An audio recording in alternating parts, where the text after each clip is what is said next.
आयत्यान आठून अभिवादन घेऊ.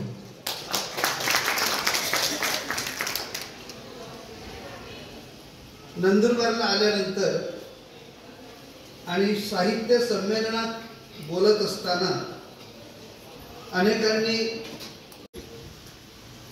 ग्रंथोपजीवे मित्रांनो, मी ग्रंथोपजीवे हा शब्द मुद्दाम वापरला. आपण सगळे ग्रंथावर प्रेम करणारे आहात आणि म्हणून बघा या ठिकाणी जवळजवळ 6-7 पुस्तकांचं प्रकाशन या ठिकाणी झालं. पण प्रवीणने सुद्धा जो उल्लेख केला की वाचन संस्कृती कमी होत चाललेली आहे.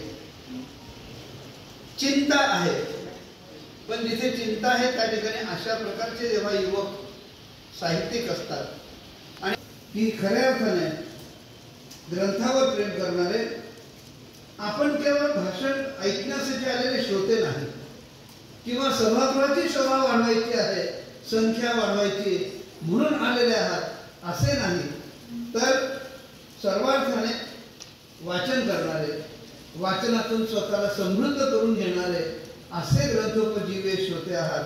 याबद्दल मला खरंच आनंद वाटतो. पुस्तक जे काही येत होते तर मग मी त्या पुस्तकांना पाहून आनंद साजरा करतो. एक दिवस मला वाटलं की आपण घरात पुस्तकं पढण्यापेक्षा लोकांचा नजर पडायला पाहिजे याचा आनंद मी पुस्तक घेत गेलो आणि वाचक वर्ग जोडत गेलो. ते याच्यामुळे माझ्या समीक्षा लेखनाला आणि इतर सर्व लेखनाला प्रोत्साहन मिळत गेले. तर मला एवढंच म्हणायचं आहे की आपण कितीही चांगलं लेखन केलं तर आपल्याला चांगलं वाचक होता आलं पाहिजे. आज जरी ते मान्यवर बसले असतील तेही वाचक आहे, तसं मीही वाचक आहे.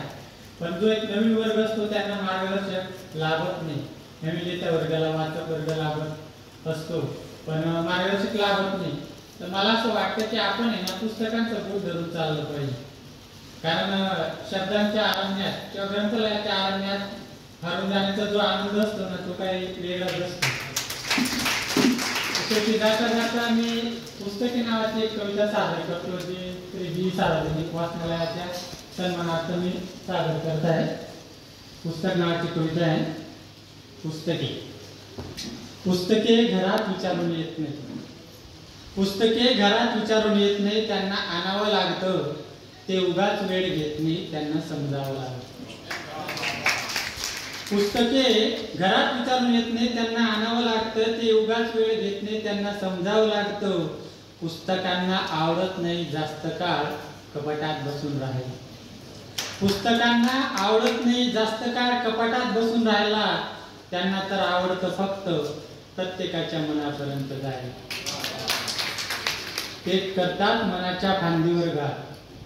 ते करतात मनाच्या फांदीवर घात. दाखवतात नेहमीच नवी वाट. ते लावतात हे लढा जगण्यासाठी.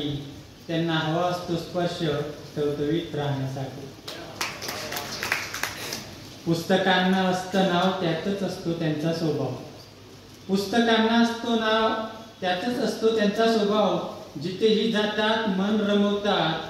कुणालाही ते वाचक बनवतात. पुस्तकं माणसं मिळवतात, माणसं जग घडवतात. पुस्तकं माणसं मिळवतात, माणसं जग घडवतात. जीवनाला आकार देत ते आत्मविश्वास वाढवतात. म्हणून पुस्तकं भेट देत चला. म्हणून पुस्तकं भेट देत चला. पुस्तकांना भेट देत चला. त्यांना खुशीत चालू उराडून घेत चला. धन्यवाद.